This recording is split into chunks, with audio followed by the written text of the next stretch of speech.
Good evening friends, स्वागत है आप सभी का आपके अपने YouTube channel CDP university ma'am पर। आज हम करने वाले हैं पेडागोजी की क्लास, जिसमें सारे सब्जेक्ट की पेडागोजी एक साथ आज हम करने वाले हैं। जहां से आपके एग्जाम यानी कि सीटेट के एग्जाम में पेडागोजी से संबंधित 75 क्वेश्चन बनते हैं, 75 क्वेश्चन बनते हैं। तो हमारी इस क्लास से हमारी इस क्लास से आपको 4 से 5 क्वेश्चन हर शिफ्ट में देखने को मिल जाएंगे। आज संपूर्ण पेडागोजी की पहली क्लास है। इस प्रकार की हम आपको 4 से 5 क्लासें देने वाले हैं। तो अब चलिए शुरू करते हैं अपनी क्लास। पहला क्वेश्चन है, भाषा में आकलन का प्रयोग मुख्यतः डॉट डॉट के लिए होना चाहिए। आपको बताना है कि भाषा में आकलन का प्रयोग किसके लिए होना चाहिए।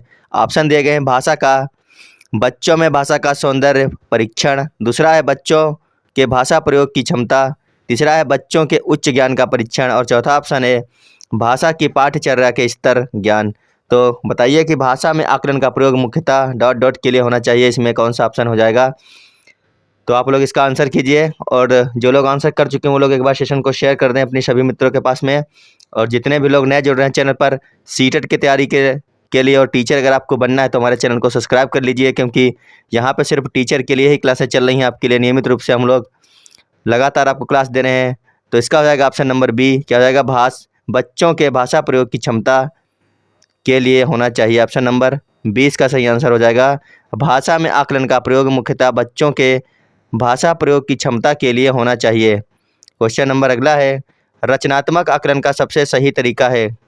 इनमें से छाटिए ऑप्शन देखिए और बताइए कि रचनात्मक आकलन का सबसे सही तरीका कौन सा हो जाएगा। ऑप्शन दिए गए हैं, कहानी पढ़कर प्रश्न के उत्तर दो, कहानी पढ़कर प्रश्न बनाओ, कहानी पढ़कर कोई 3 मिश्रित वाक्य छांटो, कहानी पढ़कर 5 मुहावरे छांटो।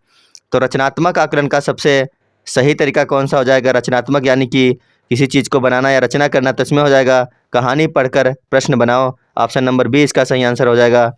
कहानी पढ़कर प्रश्नों को बनाना बिल्कुल सही इसका आंसर हो जाएगा। चलते हैं अगले क्वेश्चन पर। अगला क्वेश्चन है क्वेश्चन नंबर 3, भाषा प्रवाह तथा अभिव्यक्ति कौशल के मूल्यांकन का उपयुक्त तरीका है। आपको बताना है कि भाषा प्रवाह तथा अभिव्यक्ति कौशल के मूल्यांकन का उपयुक्त तरीका कौन सा हो जाएगा। ऑप्शन देखते हैं। पहला ऑप्शन दिया गया है लिखित परीक्षाएं, दूसरा है वस्तुनिष्ठ परीक्षण, तीसरा है मौखिक वार्तालाप और चौथा इनमें से कोई भी नहीं। आज की इस क्लास में आपको हम संपूर्ण पेडागोजी कराने वाले हैं। मैथ्स की हो, ईवीएस की हो, हिंदी की हो, सभी पेडागोजी एक साथ आपको मिलने वाली। तो लगातार क्लास में बने रहिए और सेशन को सभी लोग शेयर करिए एक बार। उसके बाद चलते हैं अगले क्वेश्चन पर। इसका आंसर कीजिए साथ में कि भाषा प्रवाह तथा अभिव्यक्ति कौशल के मूल्यांकन का उपयुक्त तरीका कौन सा हो जाएगा। तो इसका हो जाएगा ऑप्शन नंबर सी, मौखिक वार्तालाप। बिल्कुल सही आंसर इसका हो जाएगा। क्या हो जाएगा, मौखिक वार्तालाप। ऑप्शन नंबर सी इसका राइट आंसर हो जाएगा। तो उम्मीद है अब तक आप लोगों ने सेशन को शेयर कर दिया होगा, अगर नहीं किया है तो कर दीजिए एक बार। उसके बाद चलते हैं अगले क्वेश्चन पर। जो लोग जुड़ चुके हैं चैनल पर सभी लोग वीडियो को लाइक कर दीजिए, और जितने भी लोग नए जुड़ रहे हैं चैनल को सब्सक्राइब कर लीजिए अपनी टीचर की तैयारी के लिए। देखते हैं अगला क्वेश्चन। क्वेश्चन है, बच्चों की भाषाई क्षमता को क्रमिक प्रगति के बारे में बताने में सर्वाधिक मदद करता है। तो आपको बता ऑप्शन दिए गए हैं, पोर्टफोलियो, लिखित परीक्षा, अवलोकन और जांच सूची। तो इसका जो आंसर हो जाएगा ऑप्शन नंबर 1 हो जाएगा, पोर्टफोलियो इसका सही आंसर हो जाएगा। क्वेश्चन नंबर 4 का ऑप्शन नंबर 1 पोर्टफोलियो। अगला क्वेश्चन है, यदि तुम्हें डलिया भरकर आम दे दिए जाएं तो तुम क्या करोगे। इस प्रश्न का उद्देश्य क्या होगा। आपको बताना है कि यदि तुम्हें डलिया भरकर आम दे दिए जाएं तो तुम क्या करोगे। इस प्रश्न का उद्देश्य क्या है। ऑप्शन है, बच्चों की मौखिक परीक्षा लेना, दूसरा है बच्चों को गणित की ओर प्रवृत्त करना, तीसरा है बच्चों को नए शब्दों से परिचित कराना और चौथा है बच्चों के अनुभव और चिंतन को स्थान देना। बहुत ही अच्छा क्वेश्चन है, इंपॉर्टेंट क्वेश्चन है। तो बताइए सभी लोग इसका कौन सा ऑप्शन हो जाएगा। क्वेश्चन नंबर 5 का, यदि तुम्हें डलिया भरकर आम दे दिए जाएं तो तुम क्या करोगे। इसका कौन सा ऑप्शन सही हो जाएगा। तो इसका हो जाएगा ऑप्शन नंबर डी, बच्चों के अनुभव और चिंतन को स्थान देना।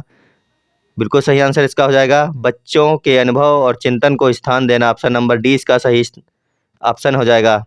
चलते हैं अगले क्वेश्चन पर। क्वेश्चन है, जब मानव शरीर के एक भाग को दिए गए प्रशिक्षण का अंतरण दूसरे भाग में हो जाता है तो इसे कहते हैं। आपको बताना है कि जब कोई व्यक्ति, जैसे कि मान लीजिए आप लेफ्ट हैंड से लिखते हैं फिर राइट हैंड से लिखते हैं, अगर राइट से लिखते हैं, राइट से लिखते लिखते आप लेफ्ट हैंड में कलम पकड़ लीजिए और लिखने लगिए और आपको एहसास भी ना हो कि आप सीधे हाथ से लिख रहे हैं या फिर उल्टे हाथ से लिख रहे हैं, तो वही चीज़ यहाँ पर पूछी गई है। जब कोई मानव शरीर के एक भाग को दिए गए प्रशिक्षण का अंतरण दूसरे भाग में हो जाता है तो इसे क्या कहते हैं? ऑप्शन दिए गए हैं, इसमें हो जाएगा पहला ऑप्शन सही, क्या हो जाएगा? द्विपार्श्विक अंतरण हो जाएगा। इसका पहला ऑप्शन सही हो जाएगा द्विपार्श्विक अंतरण। चलते हैं अगले क्वेश्चन पर। क्वेश्चन है, दिए हुए प्राप्तांकों के समूह में जो प्राप्तांक बहुधा सबसे अधिक बार आता है उसे क्या कहते हैं? तो बताना है आपको कि दिए हुए प्राप्तांकों के समूह में जो प्राप्तांक सबसे अधिक बार आता है उसे क्या कहते हैं? माध्यमान कहते हैं, बहुलांक कहते हैं, माध्यांक कहते हैं, फिर मानव विचलन कहते हैं। मान लीजिए आपको कहीं पे चार्ट दिया है 2 3 7 2 3 2, है ना, तो इसमें 2 आया 3 बार, 2 और 2 और 2, तो इस 2 को क्या कहेंगे? ये यहाँ पे पूछा गया है कि जो प्राप्तांक बहुधा सबसे अधिक बार आया है उसे बहुलांक कहते हैं। क्या कहते हैं? बहुलांक, यानी ऑप्शन नंबर 2 सही हो जाएगा इसका। अगर कोई अंक बार बार आ रहा है तो उसको क्या कहते हैं? बहुलांक कहते हैं। ऑप्शन नंबर 2 सही हो जाएगा इसका। आगे देखते हैं। क्वेश्चन है अगला, यदि पूर्व ज्ञान का अनुभव नए प्रकार के सीखने में सहायता करते हैं तो उसे कहते हैं। सभी लोग आंसर कीजिए इसका। यदि पूर्व ज्ञान का अनुभव नए प्रकार सीखने में सहायता करता है तो उसे क्या कहते हैं? पहला ऑप्शन है नकारात्मक प्रशिक्षण स्थानांतरण, दूसरा है प्रशिक्षण स्थानांतरण, तीसरा ऑप्शन है सीखना और चौथा है सकारात्मक प्रशिक्षण स्थानांतरण। तो क्वेश्चन नंबर 8 का हो जाएगा ऑप्शन नंबर 4, इसका हो जाएगा 4, सकारात्मक प्रशिक्षण स्थानांतरण इसको बोलते हैं। यदि कोई ज्ञान जो हमें पहले से है उसका अनुभव नए प्रकार से सीखने में मिले तो इसको कहते हैं सकारात्मक प्रशिक्षण स्थानांतरण। अगला क्वेश्चन है क्वेश्चन नंबर 9, सीखी हुई बात को स्मरण रखने या फिर पुनः स्मरण करने की सफलता को कहते हैं। क्या कहते हैं? कल्पना, स्मृति, विस्मृति या फिर ध्यान। तो आंसर कीजिए सभी लोग क्वेश्चन नंबर 9 का। सीखी हुई बात को स्मरण रखने या फिर पुनः स्मरण करने की असफलता को क्या कहते हैं? कल्पना, स्मृति, विस्मृति या फिर ध्यान। तो इसका हो जाएगा ऑप्शन नंबर 3। क्या कहते हैं उसको कहते हैं विस्मृति, यानी ऑप्शन नंबर 3 इसका सही आंसर हो जाएगा। अगले क्वेश्चन पर चलते हैं। एक बार सेशन को शेयर कर दीजिए सभी लोग, जितने लोग जुड़ चुके हैं सेशन को शेयर करेंगे एक बार, और सभी लोग वीडियो को लाइक कर लीजिए। जितने भी लोग नए जुड़ रहे हैं चैनल पर, सभी लोग चैनल को सब्सक्राइब कर लीजिए। क्वेश्चन है अगला, बच्चों के लिंग स्टीरियोटाइपिंग और लिंग भूमिका अनुरूपता को कम करने के लिए निम्नलिखित में से कौन सी प्रभावी रणनीति है? ऑप्शन देखते हैं। ऑप्शन है लिंग पूर्वग्रह के बारे में चर्चा, दूसरा है लिंग विशिष्ट भूमिकाओं पर जोर देना, तीसरा है लिंग समूहित नाटक समूह और चौथा है लिंग अलग बैठने की व्यवस्था। तो आपको इसमें बताना था कौन सी रणनीति प्रभावी है, यानी सकारात्मक आंसर देना है। तो अगर आप लड़के लड़कियों को अलग बैठा रहे हैं तो इसका नहीं होने वाला, गलत हो जाएगा। लिंग सामूहिक नाटक ये भी गलत है। लिंग विशिष्ट भूमिकाओं पर जोर देना ये बिल्कुल भी नहीं होने वाला है, क्योंकि लिंग पर अगर आप जोर दोगे लड़का है लड़की है तो ये भी नहीं हो सकता है। तो इसका हो जाएगा ऑप्शन नंबर 1। क्या हो जाएगा? लिंग पूर्वग्रह के बारे में चर्चा करना। ऑप्शन नंबर 1 इसका बिल्कुल सही आंसर हो जाएगा। देखते हैं क्वेश्चन नेक्स्ट। अगला क्वेश्चन है, बच्चों के संदर्भ या संज्ञानात्मक विकास में निम्नलिखित में से कौन एक पियाजेटियन निर्माण क्या है? पियाजेटियन मतलब है पियाजे के बारे में आपको बताना है कि बच्चों के संदर्भ या संज्ञानात्मक विकास में निम्नलिखित में से कौन एक पियाजेटियन निर्माण है? तो इसका आंसर आप लोगों को करना है। ऑप्शन पढ़िए और आंसर कीजिए क्वेश्चन नंबर 11 का। सभी लोग आंसर कीजिए इसका क्या हो जाएगा सही। तो इसका हो जाएगा ऑप्शन नंबर 1। क्या हो जाएगा? स्कीम्स हो जाएगा। ऑप्शन नंबर 1 इसका सही है। स्कीम्स क्या है? स्कीम्स। आगे देखते हैं। क्वेश्चन है, मूल्यांकन का प्राथमिक उद्देश्य होना चाहिए। बहुत अच्छा क्वेश्चन है। आज की क्लास में 30 क्वेश्चन है और 30 के 30 क्वेश्चन संपूर्ण टॉपिक से लिए गए हैं, यानी कि हर प्रकार के पेडागोजी मिलेगी, मैथ्स की हो, हिंदी की हो, ईवीएस की हो। तो लगातार बने रहिए और आपके एग्जाम में यहाँ से क्वेश्चन आपको हर शिफ्ट में देखने को मिलने वाले हैं पेडागोजी से संबंधित। आज की क्लास सबसे ज़बरदस्त क्लास है और इससे 3 से 4 क्लासें आपको इस सीरीज की मिलने वाली हैं। तो रोज़ आप शाम को 7 बजे जरूर देखिए हमारी ये क्लास। पहला ऑप्शन है छात्रों को रैंक प्रदान करना। मूल्यांकन का प्राथमिक उद्देश्य क्या होना चाहिए क्वेश्चन था। ऑप्शन दिया गया है पहला, छात्रों को रैंक प्रदान करना। क्या रैंक प्रदान करना मूल्यांकन का सही साधन होता है? रैंक प्रदान करने से आप बच्चों को ऊपर नीचा कर सकते हो, यानी कि कौन अच्छा है कौन खराब है, तो आपको बिल्कुल भी नहीं करना ये चीज़, यानी कि ये ऑप्शन हो गया गलत। दूसरा है बच्चों की स्पष्टता और संबंधित अवधारणाओं के बारे में भ्रम को समझना। ये ऑप्शन सही हो सकता है, लेकिन देखते हैं आगे का क्वेश्चन क्या इससे भी अच्छा और पॉजिटिव आंसर है कोई। तीसरा है छात्रों के उनके स्कोर के अनुसार लेबल करना, के स्कोर के अनुसार अगर आप लेबल कर रहे हो यानी कि उनको छांट रहे हो, अलग अलग कर रहे हो, ये भी नहीं होगा। चौथा, रिपोर्ट कार्ड में पासिंग या फेल को चिन्हित करके, तो ये भी नहीं होगा, आपको छात्रों को फेल नहीं करना है। तो इसका हो जाएगा ऑप्शन नंबर 2, बच्चों की स्पष्टता और संबंधित अवधारणाओं के बारे में भ्रम को समझना। ऑप्शन नंबर 2 इसका सही आंसर हो जाएगा, यही इसका सही आंसर है। आगे देखते हैं, सबसे बड़ा और पॉजिटिव आंसर भी वही था। आगे क्वेश्चन नंबर 13 है, एक समावेशी कक्षा में एक शिक्षक डॉट डॉट व्यक्तिगत शिक्षा योजनाएं क्या करेगा? वो ऑप्शन है तैयारी नहीं करनी चाहिए, दूसरा है कभी कभार तैयारी करनी चाहिए, तीसरा है उसको सक्रिय रूप से तैयार करना चाहिए, चौथा ऑप्शन है कि तैयारी को बाधित करना चाहिए। तो सभी लोग बताइए कि एक समावेशी कक्षा में एक शिक्षक को व्यक्तिगत शिक्षा योजनाएं क्या बनानी चाहिए? क्वेश्चन नंबर 13 का सभी लोग आंसर कीजिए। तो इसका हो जाएगा ऑप्शन नंबर 3, एक समावेशी कक्षा में एक शिक्षक को सक्रिय रूप से तैयार करना चाहिए। ऑप्शन नंबर 3 बिल्कुल सही आंसर हो जाएगा। अगला क्वेश्चन है, डिसलेक्सिया वाले बच्चों की प्राथमिक विशेषता में शामिल है। आपको बताना है कि अगर किसी बच्चे को डिसलेक्सिया है तो उसकी प्राथमिक विशेषता में कौन सा गुण इसमें से शामिल हो जाएगा? ऑप्शन है ध्यान घाटे के विकार, दूसरा है विचलित सोच, पढ़ने में प्रवाह, तीसरा है धारा प्रवाह, पढ़ने में असमर्थता, और चौथा ऑप्शन है दोहराए जाने वाले लोकोमोटर क्रियाओं में संलग्न होना। तो बताइए डिसलेक्सिया वाले बच्चे की प्राथमिक विशेषता में इनमें से कौन शामिल हो जाएगा? सभी लोग आंसर करेंगे क्वेश्चन नंबर 14 का। तो इसका हो जाएगा ऑप्शन नंबर 3, धारा प्रवाह, पढ़ने में असमर्थता, इसका जो है सही आंसर हो जाएगा। अगर किसी बच्चे को पढ़ने में कोई दिक्कत हो रही है तो वहाँ पे हो जाएगा डिसलेक्सिया। क्या हो जाएगा? डिसलेक्सिया कहाँ पर होगा? जहाँ पर बच्चे को पढ़ने में दिक्कत होती है वहाँ पर होता है डिसलेक्सिया। आप लोग इसको याद रखेंगे, क्वेश्चन बन भी चुका है और आगे भी बनेंगे क्वेश्चन यहाँ से। अगला क्वेश्चन है, बाल केंद्रित शिक्षा शास्त्र को बढ़ावा देता है। बाल केंद्रित शिक्षा शास्त्र को बढ़ावा देता है। ऑप्शन है पाठ्य पुस्तकों पर विशेष निर्भरता, दूसरा है बच्चों के अनुभवों को प्रधानता देना, तीसरा है रटे संस्मरण, और चौथा है लेबलिंग और श्रेणीकरण या छात्रों की क्षमता के आधार पर। तो ऑप्शन देखिए और आंसर कीजिए, बाल केंद्रित शिक्षा शास्त्र किसको बढ़ावा देता है? क्वेश्चन नंबर 15 का सभी लोग आंसर करेंगे। सारे के सारे क्वेश्चन एग्जाम में आने वाले क्वेश्चन हैं और एग्जाम में हर शिफ्ट में 1 से 2 क्वेश्चन इस क्लास से आपको देखने को मिलेंगे। इस क्लास को कम से कम आपको 2 से 3 बार देखना है, सारे क्वेश्चन रट्टा मार लेने आपको हैं। बहुत ही बेहतरीन क्वेश्चनों की सीरीज है ये। तो इसका हो जाएगा ऑप्शन नंबर 2, बच्चों के अनुभवों को प्रधानता देना। बाल केंद्रित शिक्षा का जो है वो बाल केंद्रित शिक्षा इसी को बढ़ावा देती है, बच्चों के अनुभवों को प्रधानता देना। आगे देखते हैं, भावनाएं और अनुभूति एक दूसरे के डॉट डॉट होते हैं। आपको बताना है भावनाएं और अनुभूति एक दूसरे के क्या होते हैं? पहला ऑप्शन दिया गया है पूरी तरह से अलग होते हैं, दूसरा है के स्वतंत्र होते हैं, तीसरा है के साथ अंतर्बुना होते हैं यानी आपस में जुड़े होते हैं, और चौथा है से संबंधित होते हैं। तो आंसर कीजिए, भावनाएं और अनुभूति एक दूसरे के डॉट डॉट हैं। क्वेश्चन नंबर 16 का बताइए क्या हो जाएगा सही आंसर? आज की क्लास संपूर्ण पेडागोजी की यानी कि सभी सब्जेक्ट की पेडागोजी एक साथ आपको कराई जा रही है, तो वीडियो को स्किप किए बिना पूरा वीडियो आपको देखना है। इसका हो जाएगा ऑप्शन नंबर 3, क्या हो जाएगा? भावनाएं और अनुभूति एक दूसरे के साथ में जुड़े हुए रहते हैं यानी कि अंतर बुना रहते हैं। ऑप्शन नंबर 3 इसका सही आंसर हो जाएगा।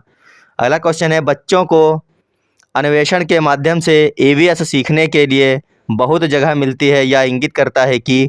पहला ऑप्शन है EVS को रटने के माध्यम से सीखा जाता है, दूसरा है EVS को जानकारी के माध्यम से सीखा जाता है, तीसरा है EVS बाल केंद्रित है, चौथा ऑप्शन है EVS शिक्षक केंद्रित है। तो ये क्वेश्चन जो आया है क्वेश्चन नंबर 17 है जो ये EVS का क्वेश्चन है, पेडागोजी EVS की है ये। तो आपको बताना है कि बच्चों को अन्वेषण के माध्यम से EVS सीखने के लिए बहुत जगह मिलती है या क्या इंगित करता है? तो क्वेश्चन नंबर 17 का सभी को आंसर करना है, बताइए क्या हो जाएगा इसका सही आंसर? तो हमेशा आप लोग याद रखिए, कोई भी शिक्षा हो तो वो हमेशा कैसी होगी? बाल केंद्रित रहनी चाहिए NCF 2005 के अनुसार। तो इसका ऑप्शन नंबर 3 हो जाएगा, EVS कैसा है? बाल केंद्रित है। कैसा है? EVS बाल केंद्रित है। क्वेश्चन नंबर 17 का ऑप्शन नंबर 3 बिल्कुल सही आंसर हो जाएगा। अगला क्वेश्चन देखते हैं। क्वेश्चन है, संज्ञान किस बुद्धि के सिद्धांत का हिस्सा है? संज्ञान जो है वो किस बुद्धि के सिद्धांत का हिस्सा है आपको बताना है। सभी लोग आंसर करेंगे क्वेश्चन नंबर 18 का। बहुत ही अच्छा क्वेश्चन है, पेडागोजी का। तो सभी लोग आंसर कीजिए। संज्ञान किस बुद्धि के सिद्धांत का हिस्सा है? तो इसका हो जाएगा ऑप्शन नंबर 2, क्या है, तथा क्रिस्टलाइज सिद्धांत का हिस्सा है संज्ञान। ऑप्शन नंबर 2 इसका सही आंसर हो जाएगा, फ्लूइड तथा क्रिस्टलाइड सिद्धांत। अगला क्वेश्चन देखते हैं। क्वेश्चन है, बच्चों को ज्ञान के सक्रिय साधकों के रूप में देखते हुए निम्नलिखित में से किस सिद्धांतकार ने उनकी सोच पर सामाजिक और सांस्कृतिक सामग्री के प्रभाव पर जोर दिया है? बहुत ही अच्छा क्वेश्चन है, बहुत ही आसान क्वेश्चन है। आपको बताना है सामाजिक और सांस्कृतिक सामग्री के प्रभाव पर जोर किसने दिया था? तो सभी लोग एक साथ आंसर करेंगे इसका। बहुत ही आसान क्वेश्चन है, बड़ा देखने में लग रहा है। सिर्फ अगर आपको याद होगा कि सामाजिक और सांस्कृतिक सामग्री के ऊपर किसने, यानी सामाजिक और सांस्कृतिक सिद्धांत किसने दिया है, तो अब तक आपका आंसर आ गया होगा। तो इसका हो जाएगा ऑप्शन नंबर 2, सामाजिक और सैद्धांतिक, जो सामाजिक और सांस्कृतिक जो सिद्धांत दिए हैं वो दिए हैं वाइगोत्स्की ने, यानी इसका ऑप्शन नंबर 2 सही हो जाएगा, लेओ वाइगोत्स्की इसका बिल्कुल सही आंसर है। अगला क्वेश्चन देखते हैं। क्वेश्चन है, भाषा के अधिग्रहण और विकास की सबसे महत्वपूर्ण अवधि है। आपको बताना है कि भाषा के अधिग्रहण और विकास की सबसे महत्वपूर्ण अवधि कौन सी हो जाएगी। ऑप्शन देखते हैं। पहला ऑप्शन है प्रसव पूर्व अवधि, दूसरा है बचपन, तीसरा है मध्य बचपन और चौथा है किशोरावस्था। तो आंसर कीजिए क्वेश्चन नंबर 20 का, भाषा के अधिग्रहण और विकास की सबसे महत्वपूर्ण अवधि कौन सी हो जाएगी। सभी को आंसर करना है क्वेश्चन नंबर 20 का। तो एक बार सभी लोग इसका आंसर कीजिए, क्या हो जाएगा। इसका आंसर हो जाएगा ऑप्शन नंबर 2, भाषा के अधिग्रहण और विकास की सबसे महत्वपूर्ण अवधि है वो कौन सी होती है, वो होती है बचपन। ऑप्शन नंबर 2 इसका सही आंसर है। जितने भी लोग इस समय वीडियो को देख रहे हैं सभी लोग सेशन को शेयर कीजिए एक बार, और अधिक लोगों को जोड़िए क्लास में। हम देने जाएंगे तो फिर आपको पता चलेगा कि आज की क्लास से कम 4 से 5 क्वेश्चन आपको देखने को मिलने वाले हैं। 10 से 15 मिनट की क्लास से अगर आपको 4 से 5 क्वेश्चन मिल जा रहे हैं तो फिर उससे अच्छी बात और कोई भी नहीं हो सकती है। तो चलिए चलते हैं, हो सकता है अब तक आप लोगों ने शेयर कर दिया हो। अगला क्वेश्चन है, संज्ञान के स्तर पर विकसित डॉट डॉट अन्य भाषाओं को या फिर अन्य भाषाओं में आसानी से अनुदित होती रहती हैं। तो इसमें आपको आंसर करना है क्वेश्चन नंबर 21 का, क्या हो जाएगा।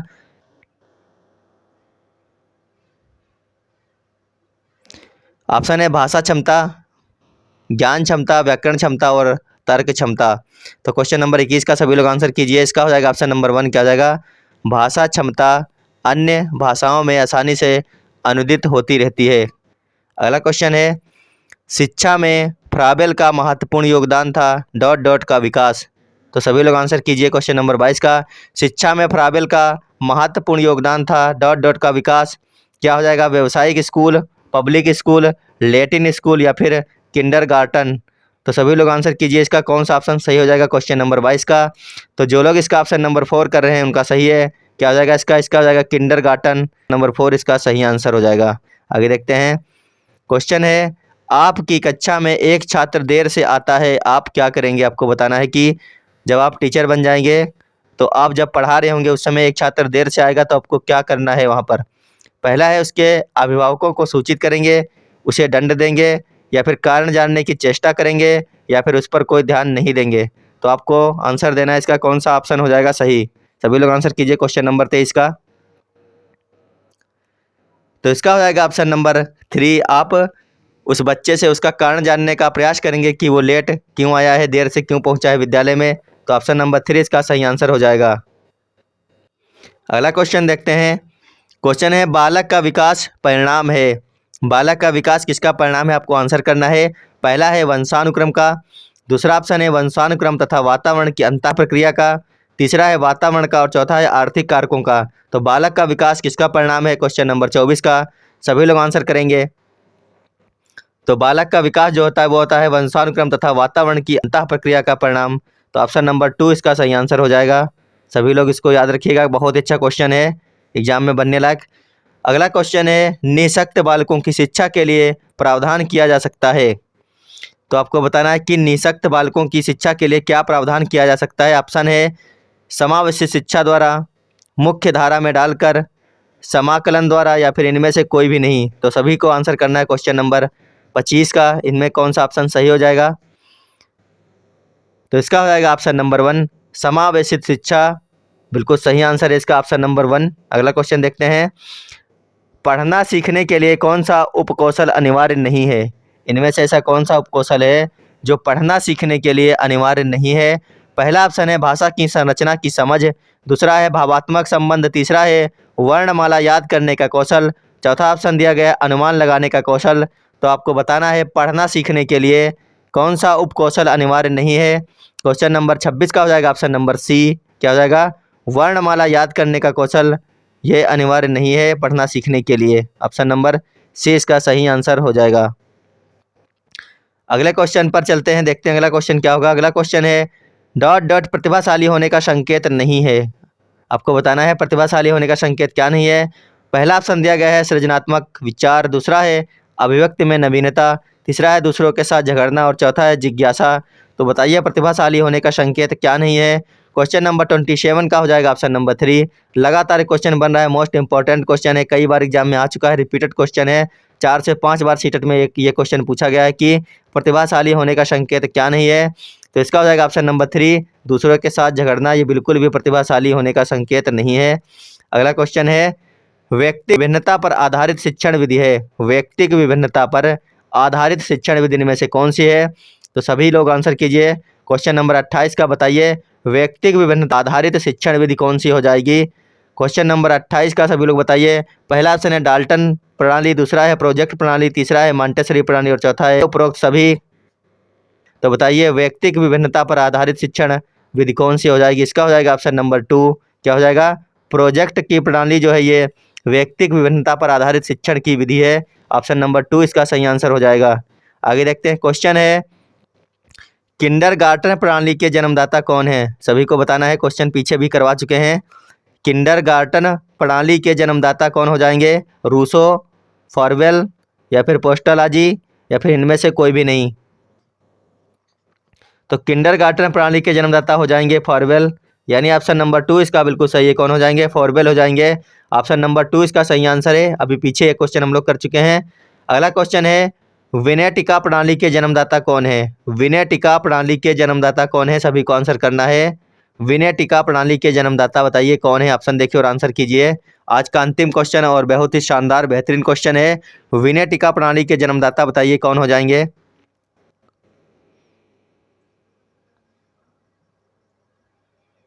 तो इसका हो जाएगा ऑप्शन नंबर 1, क्या कार्लटन वासवर्न का सही आंसर हो जाएगा ऑप्शन नंबर 1।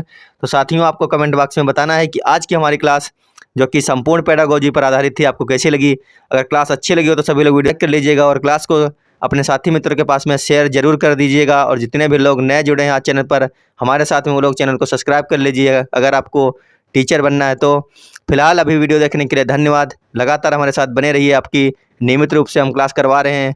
बाय बाय, अपनी तैयारी को करते रहिए। बाय बाय, धन्यवाद।